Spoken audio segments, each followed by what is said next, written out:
Hey, welcome back to another episode of The Root of All Success. And if you're a longtime listener and viewer of the show, you can see that I'm in a different studio today. I only record in person probably 8 or 9 times a year, or 8 or 9 days a year. I have more episodes, I'm going to do multiple in a day. But today, I'm recording live and in person at the Greatness Factory in downtown Nashville, the 505 building, where the owner of this space is my guest, Coach Micheal Burt. Coach, welcome to the show, man. It's good to be here. Yeah, right? Good to be in your good own to be studio. in my own building. But it's good to be on this side, Yeah. being interviewed, because I'm on that side a lot. Now, what's the name of your show? Because people that listen to this show are going to want to go listen All to of my podcasts are under America's Coach. So if I do Person of Interest, I do a lot of series, like 8-part series. Like I'm doing a series right now with Price Pritchett called the Quantum Leap Strategy. So it's like eight sessions with me and Pritchett, and then I kind of shift it up. But all of them go straight to America's Coach. All right, so you want to listen to other shows because podcasters or podcast listeners like listening to podcasts. Coach Micheal Burt is my guest today on The Root of All Success, but I'm going to be a guest on his show. So go America's Coach. Go check that out on all podcast players. And this is his studio, and we're grateful for you letting us use this. So, Coach, we've known each other now for 7 years. Has it been that long? I think so. That's crazy. How old is your daughter, your oldest child? She's 12. 12, because I remember when she was a tiny little tot. Yeah. So, and you got 3 now, right? I've got 3. I'm 48 years old, and I have a 2-year-old, and that will keep you young, brother. Golly. That will keep you young. How in the world? And it's a good thing. You know, my girls are tough-minded. I have a 4-year-old son that's just the sweetest, just the nicest, sweet kid you'll ever meet. He'll look at me and go, "I love you, Dad." And I'm like, "I love you too, son." And the girls will just punch you right in the face. You know, it's like the girls are tough-minded and the son is really relaxed, but they're all great. Well, you have, when you and I met, you were coaching. Of course, you've been a coach for a long time, and I want to tell a little bit about your backstory, why you're called Coach Micheal Burt, because it's not just you're a business coach. You actually coached ball, and we'll talk about that in a minute. But when we met, you were coaching, and you had this grand vision of what you call a greatness factory, and you wanted to build this thing. And I remember sitting in one of your, you were above the juice bar in Murfreesboro in your in your studio or your office space there, and I came to one of your evenings where you were doing like a Shark Tank. Yeah. And let's see who was there. There was a bunch of cool people in that room, and there were people pitching things, and you threw up that picture of the greatness factory that you wanted to build in Murfreesboro, because that's where you're from, and you wanted to, on the good side of Murfreesboro. And that didn't materialize for other reasons you can explain. But here we are today in a $7.5 million facility. I think that's the right number that you built out, and it is absolutely gorgeous. So did this manifest the way you wanted, or is it better than what you wanted? Well, it manifested better than I envisioned. We tried to do this about 4 times, and I bought a lot. I spent $100,000 on the plans in Murfreesboro, where I live, and the city wouldn't pass it. They wouldn't pass it because it was a very modern building. So it was really different. It was way ahead of its time. This was like 2016. And the city said, "We want you to make it look like the other buildings." And I joked and said, "I'm not building a complacency factory." You know what I mean? Like, I want it to be different, but it was new and modern and novel and different. And it was really hard to get it passed through the city. Became discouraged, kind of set on the idea. Then we took it to a mortgage company, gave me 9,000 square foot in the First Capitol building here in downtown Nashville. It was beautiful. It was built out. We did one event there, and the landlord kicked us out of the building because they said there's too many people and too much energy. And so I spent $250,000 on the furniture. So now this is try number 2, right? And so I tried to do this a couple times, and then one day I don't know, on a Saturday, I called Tony Giarratana, who's a great developer here in Nashville, and I have a condo here in the 505, and I said, "Man, here's my concept. Do you have any office space, right, for me to do this?" And he said, "I have it right here in the 505. And this was 8,000 square foot inside the 505, which is one of the most luxurious buildings in Nashville. I came and looked at it. He said, "You want to see it?" And I said, "Yes." And we put a deal together for me to purchase the 8,000 square foot and then turn it into this, which is 3 levels, right? Co-working, which I don't really like that term, more of a lounge for members. Then it goes to private offices. Then it comes up here to like Disneyland for business adults. You got a theater, a 109-person theater, podcast studios, really cool rooms. Any given day, you may see major influencers here. Brad Lee's here today. You know, Dan Martell was here just a few weeks ago doing a book signing. So it's really becoming like a hub of just great people coming together, which was the vision. How many years ago were you coaching basketball? I coached from 1996 to 2008, and I was the first an assistant at Riverdale High School, and then I was the head coach for 9 years. So in 2000, what year did you win the state championship? 08. 08. Yeah. That was it. 08 was the year. Gone. You did in and out. Took me 10 years to do that. And people always ask me, how did I get into this business? Truth is, I was fascinated by business the whole time I was a basketball coach. My grandfather was an entrepreneur, and it kind of jumped through our system. And then it's like, I love business. I fell in love with Stephen Covey, I was a huge, disciple of his work, and I just studied it and devoured it. And so I was always had like a business and commercial acumen to me. Even when I was a high school basketball coach, I was coming up with ideas, and I was one of the first coaches to have my own website, and I was doing life after basketball, and so I started writing books, right? I started writing books. Business people got a hold of the books, and they said, come speak to me, to my company. And I would go speak, and they paid me more in an hour than I made in a month. So I go, what do I have? And so one book turns into two, and now there's 22 books. 22 books. Yeah. Now, at one point, what was your first book? Changing Lives Through Coaching. Changing Lives. We don't sell that one because it wasn't very good. We don't want you to find it on eBay or in a little bookstore. It really kind of, I won't say it sucked, but I was 25 years old. I didn't have a lot to say at 25. And then the second one's called The Inspirational Leader, very average book. But the third one was called This Ain't No Practice Life. And that one, people really liked it. It was like a blueprint. I was a Covey guy, so he had 7 habits. I had, 7 big decisions you need to make. And it was like a simple version of the 7 habits. Yeah. And that one really started getting me speaking engagements. And I would go speak, just like you saw me at that Italian restaurant that day. I would speak for free a lot, and people would see me speak, and a business guy like you would say, hey, come see me, and let's talk about what you could do for my business. And I would go, and I'd say, what do you want me to do? Well, we like motivation or drive or sales or whatever, and my real skill set is activation. Activating a prey drive inside of people, activating a boldness inside of people, activating a imagination, and activating monetization. Taking your stuff and making more money with it. So I became kind of a specialist of that.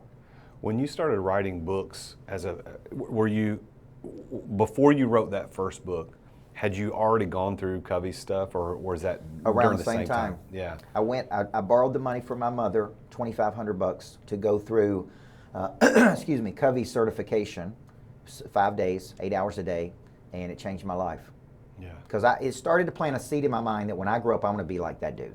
Yeah. I want to impact people like he did. He had such an impact on me just through emotional identification. Like, I didn't know him personally. I just studied his work. And the deeper I got, the more my life changed, man. Out of the 7 habits, what was the one that stood out to you the most, made the biggest difference? Gosh. Begin with the end in mind is probably the one I use the most. Yeah. Think win-win, because now I do major deals, multi-million-dollar deals, and thinking, thinking about just what's a win for them. Seek first to understand, then to be understood. It's so good, man. His stuff has so much meat on the bone. It's not it's just pop-up psychology or feel-good motivation. It's deep. It's methodical. You know what I'm saying? And that's why I fell in love with that. I remember it was in 2020.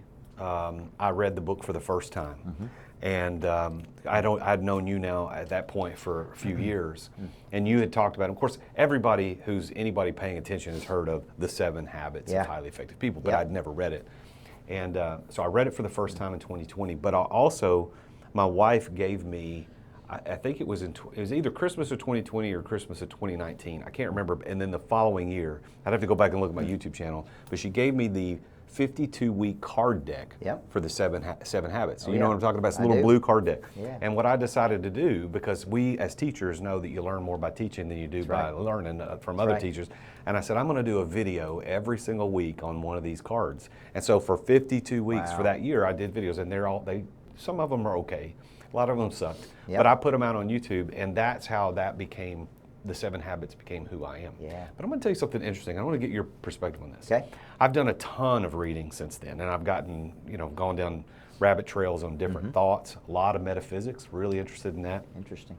I started listening to the 7 Habits of Highly Effective People again about 2 months ago on my morning walks and bike rides.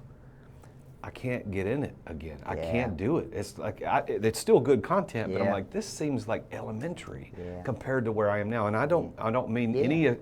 any. I'm not disrespecting the work. Have you ever had that happen, or has that happened to you Oh, with yeah. this content? Well, I think as a coach, you pour into a lot of people and you write books and it affects people. But then, once you've gone through it, it's easy to take it personal. Like when somebody stays with me for 3 years, then they say, "Good, I'm good, thank you." And they tell people I'm still their coach. They're not paying us for me to be their coach, but they say that dude changed my life. That's my coach. Like Covey was my first guy, and I studied it for 8 years, right, deep. And then I'm like, okay, I don't go back and read it a lot now.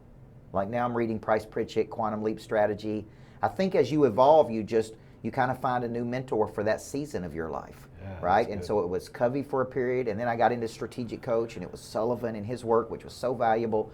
And then I was coached by Dave Blanchard that owns all the rights to Og Mandino's work, right? And then it's like, now it's Pritchett. And I'm lucky enough at this point in my life to be able to partner with the people that I want to be coached by, right? Yeah. Like I went to Price Pritchett, he sold 14 million copies of his books. Let's take a quick break to thank our amazing sponsors for making this podcast possible. I finally got it. It's the brand new Relay credit card. So check it out. I'm gonna do a little unboxing for you so you can check this out. So here we go. Nice little case, kind of like the American Express. They're not playing. They're doing it right. Oh, look at this. There's a quote right inside. It says, "Success is having to worry about every damn thing in the world except money." Johnny Cash. That's pretty good. I've not heard that one. Oh, this is nice. A little thing on the back, up to 1.5% cash back, no annual fees or interest, 30-day billing cycle. And there it is. It's the Relay credit card. It's a Visa. So I'm not going to show you my number, but there it is. Look at that. Boom. Go to therealjasonduncan.com/relay. Thanks for listening to our sponsors. Now, back to the show. Square Quantum Leap Strategy. Great psychologist. He's 82 years old. And I said, man, I want to work with you. And would you be willing to do a program with me? And so we put together a full-year program for leaders. And it's like, that's my guy. So it's like I get to work with him while I'm learning from him, That would be awesome. And it's like me reading Sharon Lecter's book, 31 years old, because I know you've done some stuff with Sharon. And it's like, I didn't know the difference between an asset and a liability at 31. I was a basketball coach. Yeah. I didn't have any money. I didn't have any assets. I just woke up and did what I love doing. But I was smart enough to know I need to grow my financial IQ. So I go and I buy How to Grow Your Financial IQ by Robert Kiyosaki and Sharon Lecter. I didn't know who Sharon Lecter was. And then, 7 years later, I'm at her house having dinner with her. We're doing events together. It's the craziest thing in the world. I'd never heard of Price Pritchett, and somebody, I think it was Don Proctor. Bob Proctor. Bob Proctor. Yep. Bob Proctor mentioned U Squared as one of his books that he said you should read. And I was like, I've never heard of this book, so I looked it up, read it, and it's short. It's tiny. It's a tiny little book. Dude, that is such a good book. People need to go look that up. It's such a great book. Well, he calls it the minimum effective dose. He writes tight. Because if you look at the percentages, only a very small percentage of people actually finish the books, right? The average American read less than one book a year. Average American reads less than one book a year. Of the people that buy books, only 46% of people start and finish a book. So he writes tight for that reason. Now imagine selling 14 million books with no funnels, no landing pages, no marketing, just by people sharing it. Isn't that crazy? That's great. Like the way in the world we live in, it's marketed and it's landing pages and speaking engagements and he really spent 50 years in mergers and acquisitions. He called that the big table. A small company to him was 500 million. It was Ford and GE and he's coming in as the psychologist when they merge. And he's got 50 years of that data, assessments, executive assessments. So he's really a really brilliant guy. And I felt, my conscience told me, you know how to package and market, coach. Come in and help him bring this to the world. Bring it to the commercial world, right? So I reach out to him, and I have a boldness about me that's just been cultivated over the years. I'm not afraid of rejection. And I was in Texas speaking, and I said, man, I'd love to come meet you. And he said, let's take the meeting. And we took the meeting, and I said, would you be open if I handled everything, put a program together, my team handled it, we marketed it? And he said, present it to me. And here's what he said at 82. He said, I'm looking for a new game to play. I'm open to this, right? And that's you squared. so Quantum Leaps is, and he wrote a book called Lucky You about the probability of luck. And the way you improve your luck is you be open. Like if you come today and say, man, I got a big opportunity, let me present it to you. The lucky person says, I'm open, present it to me, right? They're not closed-minded, and they circulate. People have luck circulate, and they meet people, and they follow up with people, and they're open to anything, closed off to nothing. Man, I love the story at the beginning of You Squared about the fly. Yeah. You know, this fly's busting his head against the glass at this restaurant trying to get out, and he, no matter how hard he tries, he's never going to get out. He's got to completely change how he operates. And that's so true for so many entrepreneurs. How, in your experience as a coach, do you have a story that you can look, and you don't have to name a person's name, but you can say, this is a person who was like that fly. And when he finally agreed to work with me or work with the coach, he was able to find the door and get out. I think first I would be that person. I was raised by a single mom, tough, gritty. That woman scratched and clawed for everything she had, and she instilled that in me. A lot of my prey drive comes from that, and a stubbornness. That is good to a point, right? And the work you do, you see this? That will get you so far. Yeah. And I was like that fly hitting that wall. No matter what the problem was, the solution was to work harder. As a basketball coach, I'm getting to the same place every year. I'm getting beat by the same people. I get mad. I go home. We'll work harder next year. Well, I was already working 320 hours a week. I was already working 7 days a week. So I sat down, and this is where quantum leaps come in, a quantum leap is about trying different versus trying harder, right? Yeah. And so I sat down with coaches who had won championships, and I said, tell me what I'm not doing. And they all knew. All of them that had won championships said, your schedule's too weak. You're not doing this. You do this. You know, you only got 2 players that you let shoot, and we can double team those players. You know, and it's like they told me. Very next year, I won a championship. I go back and I just a little bit, and that's the quantum leap. Yeah, that is quantum leap. In business, it's like you're getting to a certain point, over and over and over, whatever that number is, 2 million, 5 million, 10 million, and you just keep working. You just keep doing it. Then you get to a frustration point. You're like the fly who can't get out when the door's right over there. And then it's like, you know, who can help me? Who can help me do this, right? And I think there's, because I'm very practical. So when you read a book like Who Not How, the practical side of me, or when you read Quantum Leap, people say, well, how do you have a quantum leap? Like, I'm the guy that comes in and shows you how to do it, right?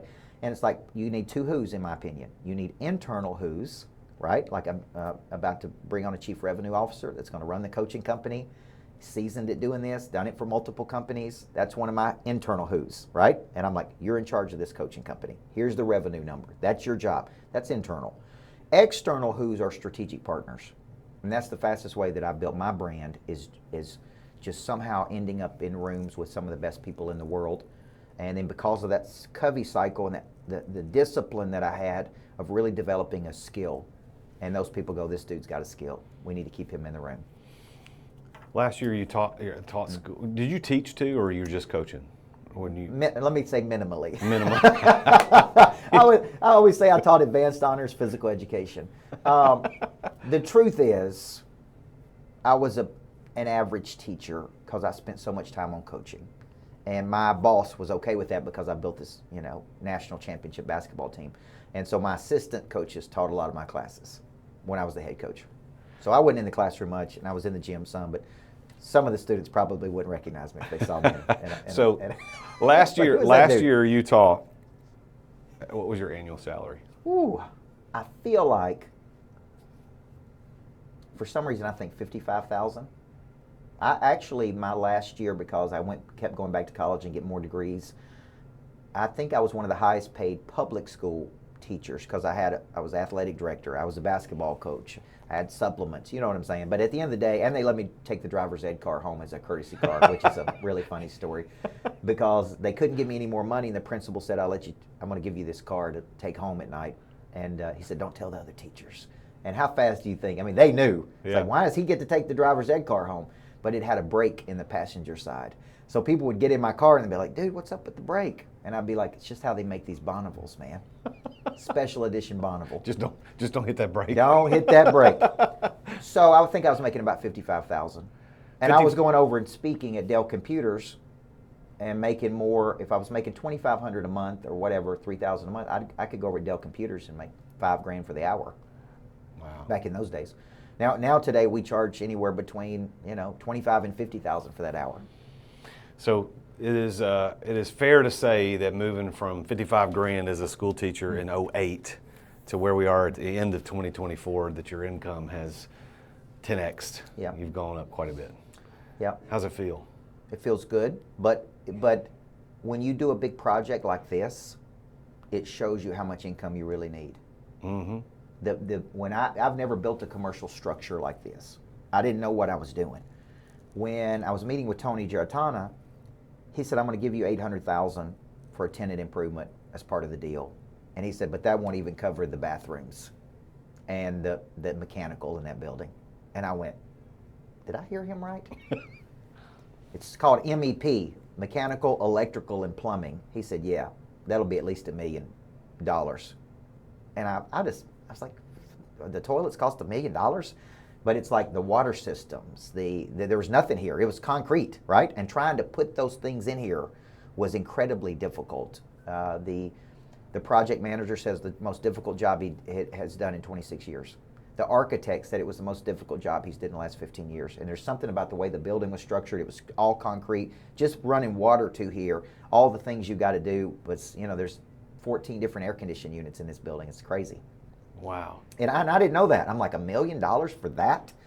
And so no matter how much money you make, and I asked my accountant the other day, like, what have we done in the coaching business? And she said, over the last X number of years, about $30 million in the coaching business, okay? Which I'm like, that's crazy. That's crazy that we've done that much. That's how much money we've collected, right?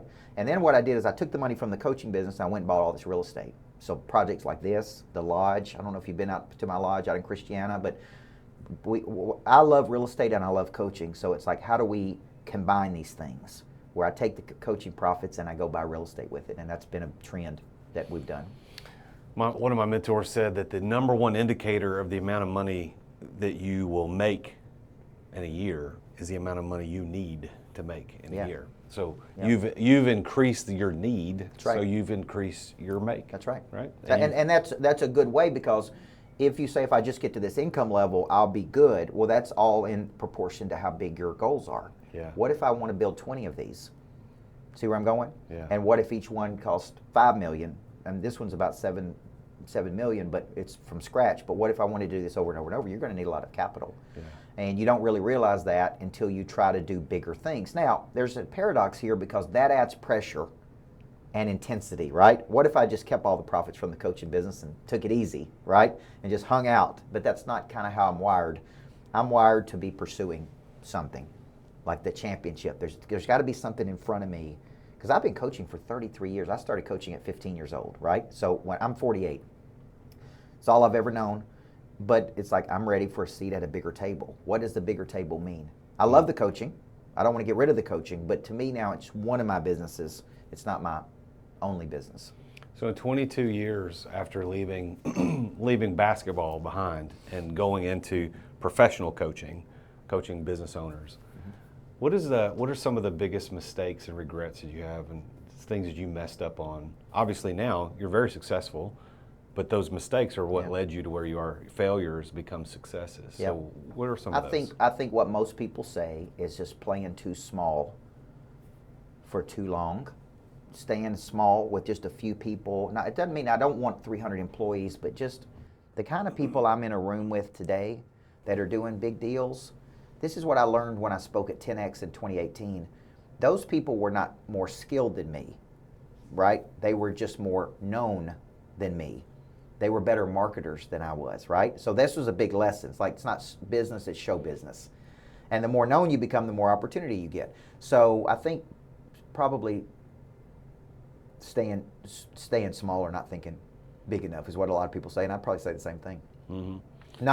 And seeing people not as an expense, but going, I really need somebody to do this, but that's an expensive person. Like, like a chief revenue officer, that's how your brain thinks, right? Like, you know who your who's are, but it's like to go get that person, it's a lot of money to get that person. And your brain weighs perceived loss at 2 times the rate than it does perceived gain. So you go, oh, well, I mean, do we really have to pay them that much money?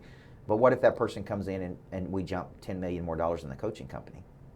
And that really, if you look at what Dan Martell talks about, buying your time back and kind of your concept of exit without exiting, that person is necessary for me to buy my time back if I don't enjoy running the day-to-day operations of the company or running the sales team. And I don't think the owner of a company should be the sales manager. It's too much pressure. When you're having a bad month, you put all that pressure on the employees and the sales team. So I just don't, I see that as a mistake a lot of small business owners make. Yeah, I see it every day. Yeah. I know exactly what you mean. You've had several different things that you've clued in on in terms of this is your, I wouldn't say core message, but a main message that you teach. But we were talking pre-show about how that you've whittled that down. And Let's take a quick break to thank our amazing sponsors for making this podcast possible. As an entrepreneur running multiple businesses, effective communication is critical for me. I've tried all kinds of outreach tools over the years, but none have compared to Dubb when it comes to driving real results, and that's DUBB. I was one of Dubb's first users. I think it was like 7 years ago when they first launched, and I've been a loyal customer ever since. Dubb has completely transformed my prospecting, my client communication strategy, and here's why. Dubb makes it simple to record personal video messages and share them across email, SMS, social media, and more. And this brings back the face-to-face connection that's missing from most digital outreach. And what happens is my prospects instantly feel more engaged when they can put my face to my name. I end up building a stronger relationship faster by incorporating these video messaging into my workflow. Dubb also provides tracking and analytics so I can see exactly who engages with my videos and how they respond to them. Their automation and their CRM features help me nurture leads and close more deals. I mean, that's what we're trying to do, right, as entrepreneurs. So after using Dubb for years, I absolutely can't recommend them enough. I mean, Ruben, those guys over there are phenomenal. I love Darius. They're all great guys. It's become an invaluable tool that I depend upon to run my businesses efficiently. And if you want to boost your outreach and see amazing results like I have, head over to therealjasonduncan.com/Dubb, that's DUBB, and you can try it completely for free. No credit card required. You get the first 50% off your first 2 months, by the way, if you use my link. You need to take your prospecting to the next level with video messaging from Dubb. They're my go-to sales communication platform for nearly 7 years and counting. Go to therealjasonduncan.com/Dubb. Try it for free, no credit card required, and you'll get 50% off your first 2 months as well. Thanks for listening to our sponsors. Now, back to the show. revised it, and you've kind of come to this understanding of there's this one thing that you're uniquely really good at teaching and activating. What is that? Well, when you really think about, have you ever heard of Sheehan's wall? So Sheehan's wall is an imaginary wall between obscure, being unknown, and being known. Okay, and Peter Sheehan came up with it, but he's like, when you're over here and you're unknown, it's a very frustrating place to be. You're very talented, you have a level 10 skill, but you're kind of stuck because you're not known, right? And the more known you become the more opportunity you get. And the way you break through that wall, the way a lot of people think to break through that wall is I'll just look at somebody who's successful, that does what I do, and I'll just do what they do, right? But that's not how you break through the wall. You actually break through the wall by becoming the best in the world at what you do and getting very clear of your primary skill and the problem you want to solve, okay? So when I'm going through these exercises, I'm like, okay, what is my primary skill? And when I wrote Flip the Switch, I spent 2 years, studied all the motivational theories, deconstructed those theories, and then I trademarked the 2 words prey drive, which is prevalent in an animal, right? An animal has a prey drive, which is the animal's ability to stalk, capture, and kill prey. Well, humans have that prey drive, but it's their ability to see something and pursue it. And then I codified it, come up with my own motivational theory, and then I wrote that book, and that book became a Wall Street Journal bestseller. And what I figured out by writing that book is I am a specialist at activating that drive inside of people. That drive, once that drive is activated inside of a person, they want to expand. So if you ask every one of these people who come to this Greatness Factory, what has Coach Burt done for you? You know what they're going to say? Man, he activated something inside of me to want to do bigger things. I can do it. So my specialty is activation. I activate boldness inside of people, or psychological flexibility, which is the ability to move towards something. Even if they don't know if it's going to work, I activate their imagination to see a bigger future. I activate prey drive, and I activate packaging and monetization. Okay, so the two people I serve, typically $2 to $50 million business owners, and they got one or two problems. They are stuck at the same level and they're looking for a jump, and I kind of activate that drive and they go, right? Then I bring in that quantum leap that I'm learning from him, like this is how I'm gonna go from 2 to 20. Or I work with people who are very talented, just like I was this week with Amberly Lago, great speaker, and I help them package their intellectual property in a way that would produce a lot more money for them.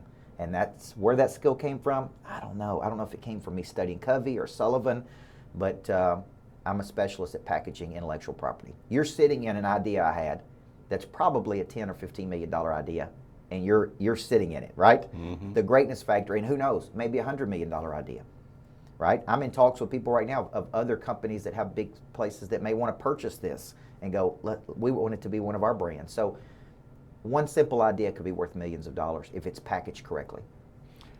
In the way that you've unlocked your success over these last, couple of decades, what would you say is the one key that has unlocked success for you more than anything else? Exposure. I somehow have found my way into the rooms with people that are playing at such a big level.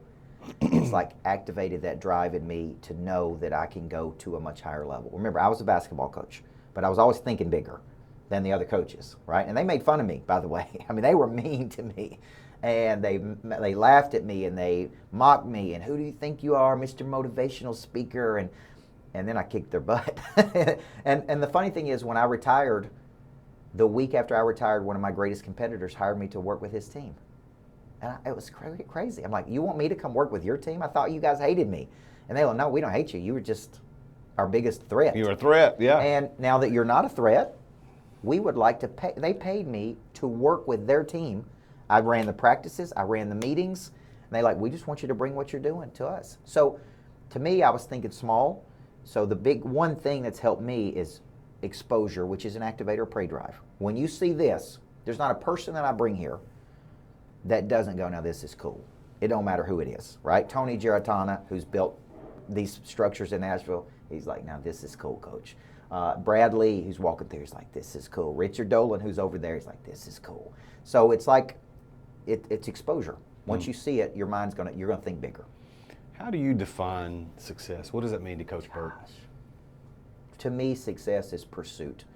It's not capturing or winning something, because the truth is, after I won a championship, I mean, there was nowhere to celebrate that night. It was 12 o'clock. I'd done interviews. I was exhausted. I was starving. I went to Steak and Shake with the gold basketball because there's nowhere for me to go. There's no parties. There's no celebration. There's no champagne. It was like, okay, we did it. I took the gold ball, big old gold basketball, to Steak and Shake, and I set it on the counter. And I go, man, I'm hungry. I like a double steak burger because that's the only thing that was open. And I just sat there with one of my friends, and we just talked. And then on Monday, I took it back to my boss, and I said, put it in the trophy case. And what's next? Building this, as soon as you build it, you want to build another one. So to me, success is, you hear all the fancy definitions of success, the continued expansion of happiness and the worthy pursuit of ideal goals or whatever. That's a good definition. Here's what I know, Jason. I'm miserable when I feel stagnant. I'm miserable to be around. My wife would tell you, if we were on an island in St. Lucia, it's in a bungalow, looking at the fish, right? After 3 days, I need to pursue something. That's just who I am. Well, by that definition, do you consider yourself to be successful? I do. It's all relative. I consider myself humble and hungry and teachable. And to me, it's all relevant. It's like Michael Jordan's worth whatever, a couple $1 billion, and that's crazy. But if you put him in a room with Jeff Bezos, Bezos is worth almost $1 trillion. Yeah. So it's not about the money.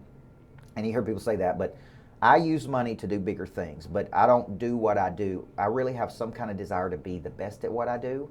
I don't know if that was instilled in me by my mother, but it's like I want to be considered one of the top thought leaders in the country, right? And that's just important for me for some reason. But you can be a successful failure. And I did this yesterday. My mom was in the room when I taught this, and I put over here all of my roles. I'm a husband, I'm a son, I'm a dad, I'm a brother. You know what I'm saying? And to be honest with you, and then I put over here, I'm a businessman. And I said, over here, I'm crazy successful. Over here, I'm good at some things and I'm not that good. Maybe I'm a 5 on some things, I can be a better son. My mom texted me last night. She said, you could be a better brother. and you could call your mom more. But the truth is, that's a hard exercise to do. And I did it on a plane, and I cried through the whole thing. I was watching something, and I just wrote all my roles over here. And my faith, my friends. I'm not a good friend sometimes because I'm so busy. I'm so booked all the time. I told the group yesterday, I can't remember the last time I got to have fun. Like I really just have fun because I'm so old, you know what I'm saying? And it's like there's always something for me to do. There's always somewhere for me to be. And some of that, my wife would say, well, you control that. And I'm like, well, like today I'm going to New York City for the book to be on the NASDAQ. They just called me last week and said they're going to do that. And it's like, what do you say? No, I'm not going. It's like, when are you going to have a book that's on the NASDAQ? So it's like I probably need some help in some of those areas. Yeah. Well, I'd like to say, for the record, because I don't think I've ever told you how much I appreciate your influence in my life. Yeah. When you and I were introduced, I was running my lighting company at the time with no intention of ever doing anything different. I was an entrepreneur. I was successful. We were doing millions of dollars in revenue, making a lot of money. And over the course of the next few years, just being under your influence of coming, because I was part of your, I think you just called it the 25K Club. Yep, I don't even have a name for it other than that. But being under the influence of that and coming to events at the lodge and doing those things, it really influenced me in ways that I didn't recognize until much later. Because I have written a book now, and part of that was because you talked about it. Even though when you talked about it, it didn't activate anything specific at that time to go write a book. I didn't do a podcast at the time, and now we're almost 300 episodes in. And I've had lots of good mentors in my life, and I want to consider you in that field. And I appreciate what you've done. And I know we don't hang out or talk much, but I do appreciate it when we do connect. And well, thank you for your influence. Well, I don't hang out with many people, so don't feel bad. That's an area I got to work on. I need to come to the Standard and with you wherever you go and just sit there and just relax and hang out and do those things. And that's a 2025 goal for me. Well, you're invited with me to go anytime, but here's what we're going to do. The last time you came, the only time you came with me, is we started to have a great conversation, and it got interrupted, and that dude bogarted the whole conversation. I'm not going to say who he is. But, I think I remember But that. he came in, and he wanted to talk to you, and sat down, and he ordered dinner. And we're sitting here having a conversation. I'm like, dude, do you know how much money I pay this guy to have access to him? And you're just screwing this whole thing up. Anyway, I really do appreciate what you've done. And congratulations on your success. I'm impressed, and I think you like that people are impressed by it. I get the sense that you feel pride in that. I do. So I am. I'm impressed by it. I want you to, as we get ready to close, final word. I want you to put your coach hat on, because I don't think you ever take it off, but I want you to put your coach hat on and talk to the audience. What's your best piece of advice for the entrepreneurs listening to this show? No matter what you create, there's certain things, certain principles I live by, and you'll see those all throughout this Greatness Factory. We go to bed tired, we wake up hungry. No matter how much recurring revenue you have, it's just stay in the game. It's like King David was a great king in the Bible until he didn't go into battle. You know what I'm saying? So it's like I always say, we go to bed tired, we wake up hungry. Tell yourself it all goes to zero at midnight, whether it does or not. That's part of, right? And just be alert, curious, responsive. Be expansive. Don't get to a point and just stagnate and just go, be in the game pushing toward that quantum leap. And quantum leaps happen, you don't know when they're going to happen, but they sure don't happen when you just kind of check out and get to a place of comfort and complacency. And there's a difference between contentment and it's like, I'm gratitude, I'm grateful, man, this is incredible, but also that prey drive inside of you to really pursue something bigger, I mean, with you were always coachable, and I think you found your voice now, right? Your concept is a big concept, exit without exiting. Your clubs are helping people. To me, it's like, that makes me proud as a coach. It's like your success makes me go like, this matters, man. What I do matters. And seeing, like watching you do it makes me proud. It's like, that dude, man, exit without exit is a great concept. And it's hard to sell a bad concept, man. So that's a great one. Well, thank you. I appreciate that. So how can people get in touch with you? CoachBurt.com. I'm on every social media you can imagine, and thegreatnessfactory.com if you want to see that. I'd love for people to come see it. Once they see it, their mind opens up. It's like, I want to use this room, and I can do this, and I can see myself using the theater, and I want to do the podcast. And I do think when I wrote Person of Interest, there is a deep desire in people to be known in the world, right? And that's important to people, so this place gives them a place to be somebody in the world. All right. Well, thanks, Coach. Thank you, man. Well, there you have it. Another very successful entrepreneur about his journey to success, going from coach making 50 grand a year to, we didn't disclose it, but let's just say it's a lot more than that today, because he's got a drive in him, and he explained that. And I think when he talked about the fact that his unique thing is to help people activate that in themselves, is because he has it. And it's an innate thing for him. It's a characteristic of him. And because you don't have it and I don't have it innately, he wants to help bring that out in people. And that's what he does. So go check him out at CoachBurt.com. All you got to do is Google Coach Micheal Burt. You're going to find him, America's Super Coach. Big thanks to Coach Burt and his team for letting us use the studio today. I want you to tune in again next time when I talk with yet another very successful entrepreneur about his or her journey to success. The voiceover guy at the end's got some stuff you need to listen to. But until next time, as always, I'm the real Jason Duncan, and Jesus is King. Attention business owners. Attention business owners. Feeling burnout from running your business? Uncertain if you're nearing burnout?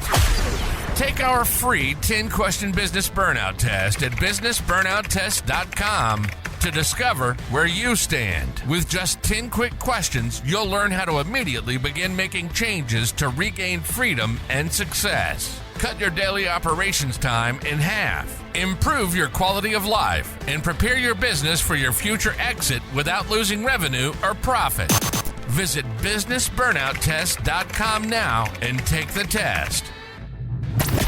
Thank you for listening to another edition of The Root of All Success with the real Jason Duncan. If you've enjoyed this week's episode, visit therootofallsuccess.com to access the show notes and other helpful resources. Follow Jason on social media at The Real Jason Duncan. See you again next time here on The Root of All Success.